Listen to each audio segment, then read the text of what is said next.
You said quite recently, the opposition wants you sick, fat, and broke. Yeah. And they are funded by the industrial, military complex, military, big industrial. pharma, Yep. food conglomerates. Yep. Exactly. And their voice is through mainstream media. Exactly. Mainstream media, both sides, CNN, Fox, it doesn't matter. They are literally the megaphone of the opposition, who is funded by those 3 or 4 big conglomerates, right? The food industry, the military industrial complex. Like, we have to have wars. If we don't, how are these big mega corporations going to continue on? But at what cost? Well, I think the healthcare industry is the largest growing industry in America. Yeah. And what is the most profitable business right now? It is illness. Yeah. Yeah. So I do believe in some sense that, free speech and the podcast and your YouTube channel is now educating people on getting out of the sickness.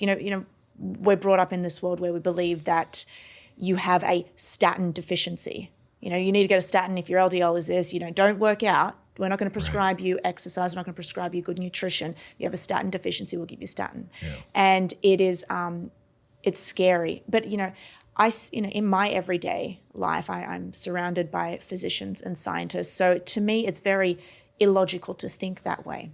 But unfortunately, not everybody thinks this way.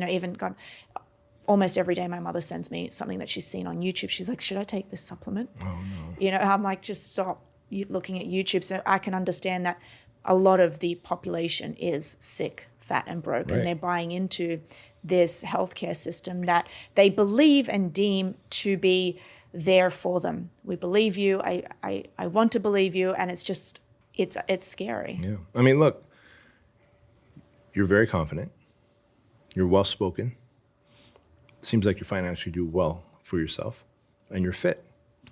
You are hardest to control, young lady. You are. You are hardest to control. You would be hardest to get control and compliance over. That's what the men say. I had to throw that in there. I have heard that. I've heard that one too many times. Yeah, seriously.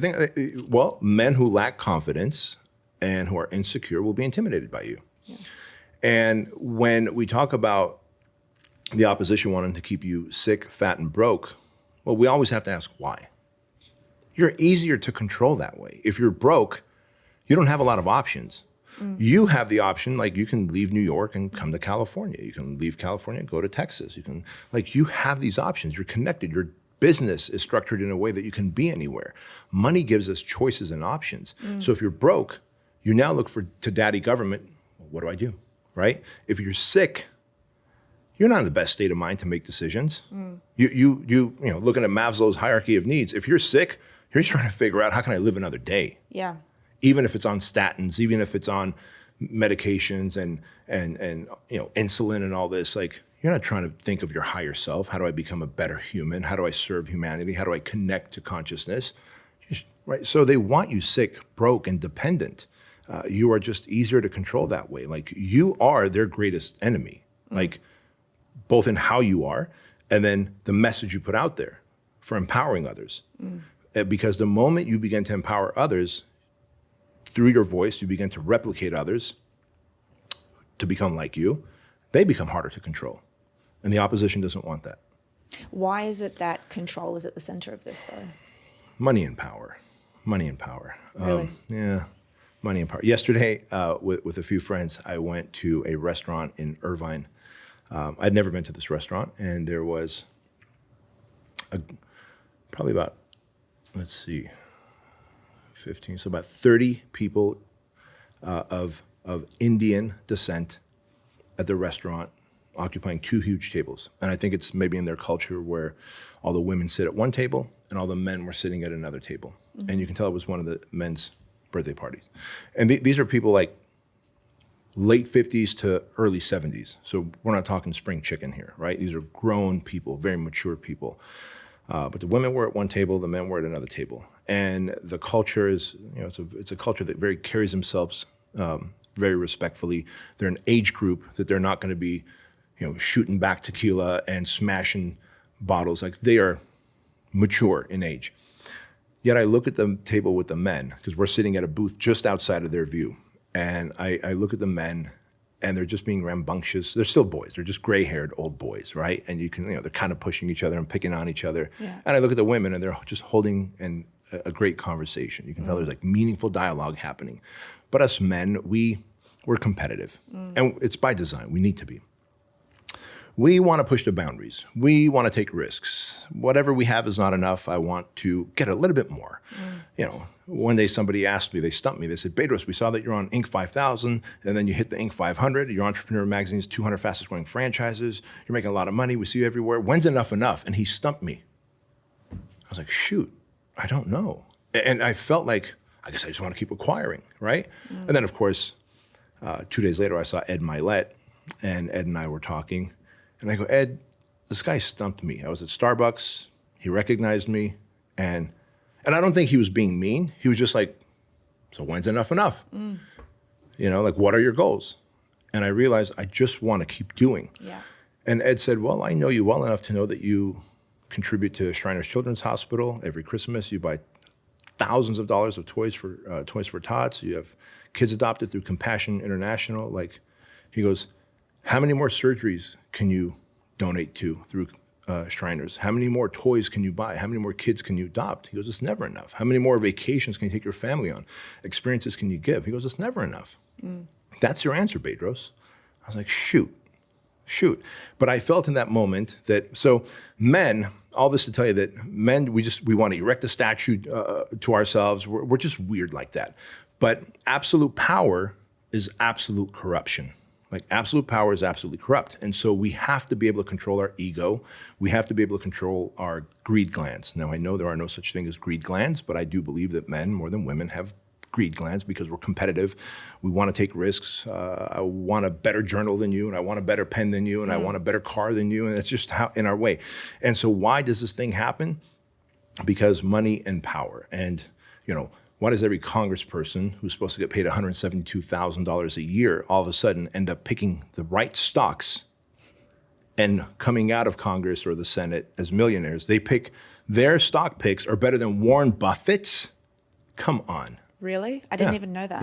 Yeah. Well, obviously they have access to insider information, do they not? Yeah, well, of course. We've seen that happen with Pelosi. Yes, of course. She was on trial. It just reminded me, this year in January, JP Morgan held their annual health conference.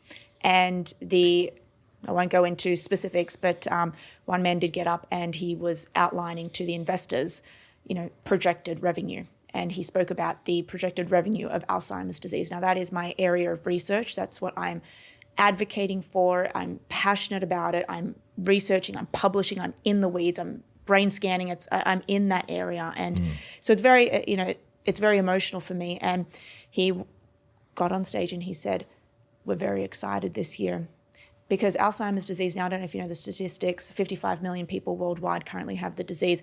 That number is set to triple by the year 2050.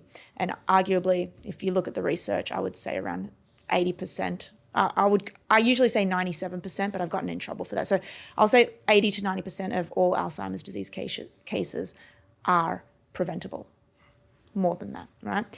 And so they're banking on us getting sick, and they're banking on us profiting. They want to profit off our illness. And they mentioned that the Alzheimer's disease medications, which actually there are no medications to prevent or reverse this disease. Well, let's just put it out there. There's two FDA-approved drugs, which are not really doing anything. The best form of prevention is lifestyle factors, exercise, nutrition, sunlight, low stress levels. But they're saying it's going to be a $25 billion industry. So they're basically revving their investors up.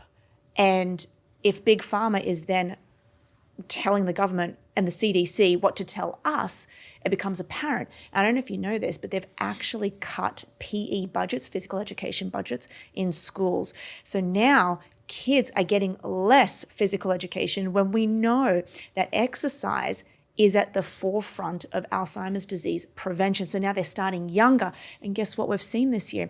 The first ever Alzheimer's disease patient in the teens. Oh, Lord. A dementia, I shouldn't say that, a first ever dementia patient. And we're seeing type 2 diabetes in kids, and that's driven by the CDC guidelines. I hope you know how close this is hitting for me. I don't know how much research you did, but this past September, my mom died of Alzheimer's. And Oh, I didn't know that. I'm sorry.